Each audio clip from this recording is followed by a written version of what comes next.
Olá, pessoal, sejam bem-vindos ao canal Paixanalite com psicanálise com arte e humor. Eu sou Daniel Hammer-Roisman, psicólogo e psicanalista independente.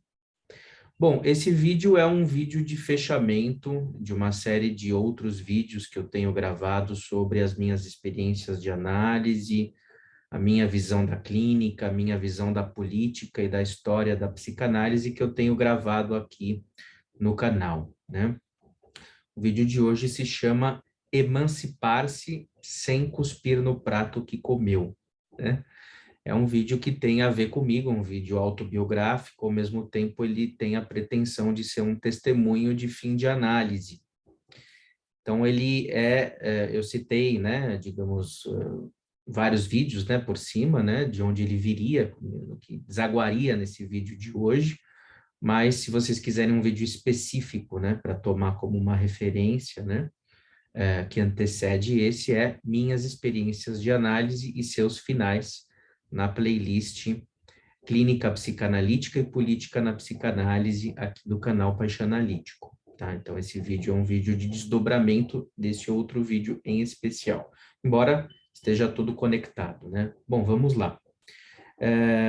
Eu demorei um pouco para gravar esse vídeo, já estava, digamos assim, elaborando ele há um certo tempo, né?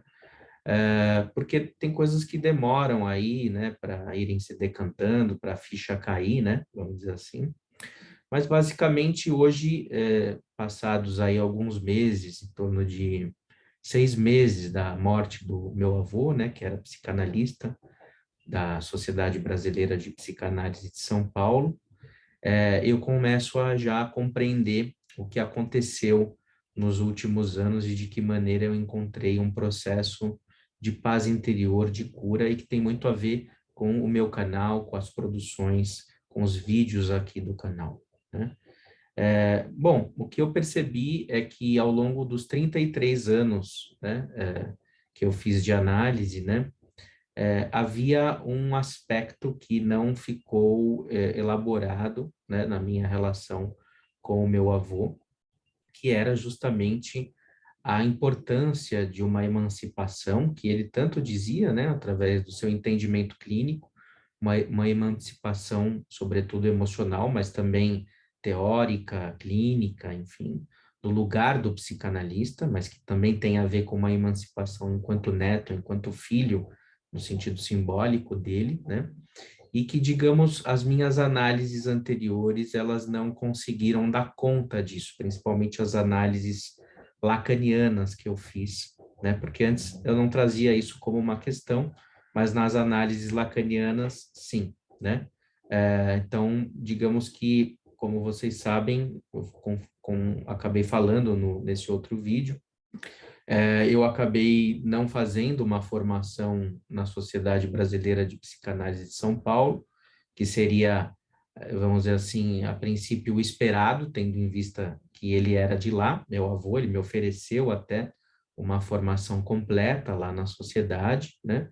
E por conta de um dissabor aí com as experiências de análise que eu tive com analistas de lá, né? Enfim, eu fui para o lacanismo, quando logo eu comecei a estudar psicologia, né, na faculdade, fui me encantando pelo lacanismo, né, pela crítica que o lacanismo tem à IPA, né, enfim, a escola inglesa, né, enfim, fui comprando isso e fui percebendo que isso me dava uma falsa sensação de força, me dava uma espécie de sensação de ódio, né, e que nos dá, então, essa falsa sensação de força, porque você compra um pacote, né, como se o Lacan fosse a última bolacha do pacote, a última flor de lótus da psicanálise, e o resto é o resto, né?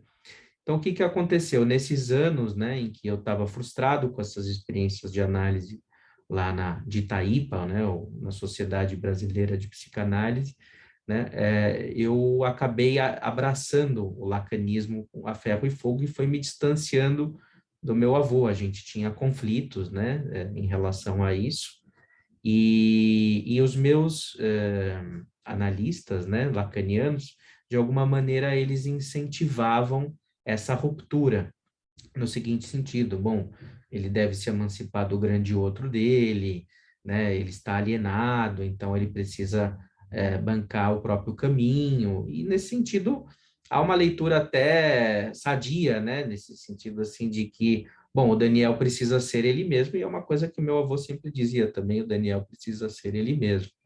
A questão é que, como o ódio dos lacanianos é muito grande, de um modo geral, a IPA, os meus analistas lacanianos, eles não faziam intervenções ou não conseguiam escutar que o fato de eu precisar me emancipar não implicava necessariamente que eu precisasse cuspir no prato que eu comia.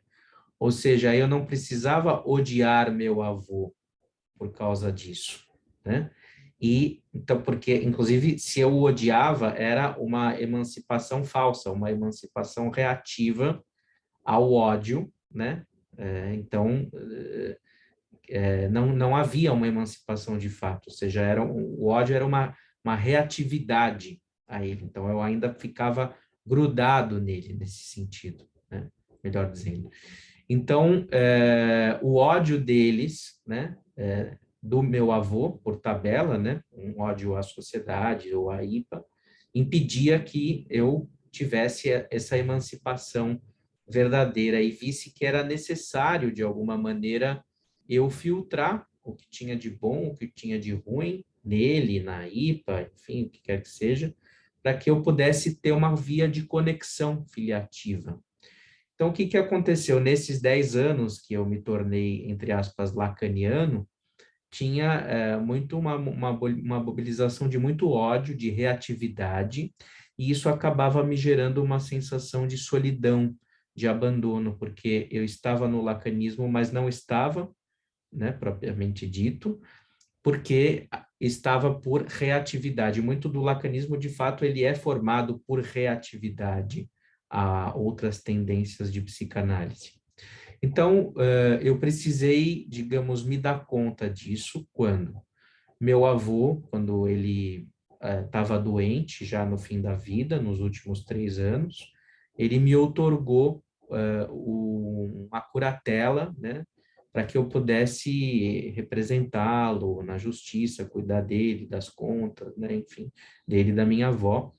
E esse gesto, né, que ele fez a mim, de eu cuidar dele, de protegê-lo, foi aquilo que me colocou num outro nível de relação com ele, né? Porque até então, onde eu estava abandonado na psicanálise, na filiação, né? Onde eu estava dentro de um grupo ao qual eu pertencia por ser fugitivo de um lugar, por insatisfação com um lugar, né? Até então eu me sentia desamparado e as minhas análises não me outorgavam, não me davam essa possibilidade de existência. Mas foi na vida e não na análise, através desse reconhecimento de que eu poderia cuidá-lo desse ato, né, do meu avô em relação a mim, que ele me deu um lugar através do amor, né? Então, sim, a psicanálise aí como cura pelo amor, mas por linhas tortas, ou seja, não dentro das minhas experiências de análise tanto, não que não tenha permeado, mas permeou mal, senão na própria vida, ou seja, o meu crescimento, né, a minha emancipação verdadeira se dá através desse lugar do cuidado, daquilo que eu pude retribuir ao meu avô, do reconhecimento dele de uma filiação, do meu reconhecimento de uma filiação através da arte do amor. E justamente o Paixão com psicanálise com arte e humor, ou arte e amor também, dá para fazer esse trocadilho, né? É um efeito desse legado. Então, é como se agora eu tivesse ele vivo dentro de mim de uma maneira equilibrada, de uma maneira sadia, sem precisar cuspir, né, nesse legado, né? Que tanto eu precisei fazer durante todos esses anos, e o quanto o lacanismo, sem se dar conta de uma maneira inconsciente, né, através da sua política, ajudou a eu me distanciar de mim mesmo, né, expurgando aquilo que deveria viver dentro de mim de uma forma feliz, de uma forma boa, né? Tanto é que a frase da lápide dele, eu que escolhi. O que nos une é essencialmente a arte e o amor. Então, o que eu quero dizer com isso é que tem coisas na vida que a análise pode nos ajudar, sem dúvida, a desdobrar, mas tem coisas que a gente muitas vezes precisa viver por conta e tirar as próprias conclusões através de um processo de sofrimento. E tem coisas que a gente precisa fazer efetivamente, não só falar a respeito, para interiorizar uma mudança. Então, hoje eu me encontro sem análise, né? Eu cansei um tanto desses processos de análise ao longo de 33 anos de tendências variadas. Vi que, de fato, todos os analistas, em alguma medida, potencialmente têm pontos cegos e que tem uma hora que a gente precisa ter coragem de arriscar, de bancar o próprio desejo e de se encontrar, mesmo que num turbilhão emocional, com algo amoroso na filiação. Pelo menos é assim que eu me encontro hoje, né? Algo que diz respeito ao que eu vivi, ao que me foi dado, ao reconhecimento que me foi dado e ao reconhecimento e o amor que eu pude retribuir a ele. E o meu canal eu vejo como um resultado, um subproduto desse processo de reconciliação e emancipação, onde, por exemplo, hoje eu posso ser eu mesmo na minha forma de me expressar, inclusive psicanaliticamente na vida, com as pautas que eu gosto, aqui nas playlists, o estranho, a vida na arte, Paixanalite on Drops, as crônicas, ou seja, eu não tenho medo de ser eu mesmo, eu não tenho medo de que meu avô viva dentro de mim, eu posso muito bem selecionar ou saber aquilo que não é bom dele e aquilo que é bom e ficar com o que é bom e aceitar o lado ruim, tendo em vista que todo mundo tem as suas falhas e inconsistências. Então, meu avô não é uma figura idealizada para mim, ele é uma figura humana, viva, paradoxal, assim como todo mundo, né? E que eu acho que muito na cultura da psicanálise ainda se idealiza, né? Se cinde o bom e o mal. Então, hoje, sim, isso de alguma maneira é lacaniano, porque é uma emancipação do grande outro, mas não para destruí-lo, senão para se apropriar simbolicamente dele, em certa medida, para torná-lo algo seu. Aquilo que herdaste de teus pais, conquista-o para fazê-lo teu, como diria o Goethe, né? Que é uma frase que geralmente a gente vê em livros de psicanálise e transgeracionalidade. Então, hoje eu tenho a minha própria psicanálise, eu me sirvo de diversas leituras e cada vez menos tenho vontade de me expressar através de termos e conceitos lacanianos, significante, gozo, lei, né, e qualquer coisa nesse sentido, né? Então, tá aqui o meu testemunho de análise, ele é, digamos assim, uma constatação às avessas, né? Ele é uma experiência negativa com a psicanálise, mas ao mesmo tempo libertadora com a psicanálise, e mostra o caráter não todo da própria análise, no sentido da análise esgotar ou ser responsável pela vida de alguém, pela mudança da vida de alguém. Não, a análise ajuda a gente viver melhor a vida, mas ela não substitui a vida precisa ser vivida e tem coisas que vêm quando a gente menos espera e justamente ele me deu, né, essa procuração, essa liberdade, esse poder de cuidar dele, quando ele viu que eu estava lendo problemas que estavam acontecendo com ele, com o banco, enfim, coisas que ele já não conseguia mais administrar, e fiz isso, essa leitura, e comuniquei ele sem a menor pretensão de potência, sem nenhuma vontade de potência. Eu fiz por carinho a ele leu isso, e como gesto me retribuiu isso. Então, o que eu extraio da minha experiência de análise, da minha vida, fundamentalmente, de todas essas décadas aí, né, é que a gente recebe do universo ou do outro aquilo que a gente dá e vice-versa, né? É o princípio da reciprocidade. Se você dá amor, você tende a receber amor. Se você dá ódio, você tende a receber ódio e tende a se sentir abandonado. Então, de alguma forma, qual é a minha mensagem para todos nós aqui nesse vídeo, para os psicanalistas, vamos tentar não ceder ao ódio, né?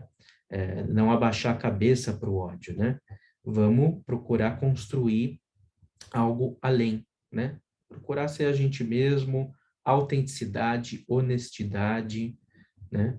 Procurar pensar a psicanálise não como um plano de carreira, senão como uma arte, um gesto criativo, algo que vem de dentro de nós, né? Para além dos paradigmas escolares, do eu sou melhor do que o outro, ou minha leitura do fulano é melhor que a do ciclano.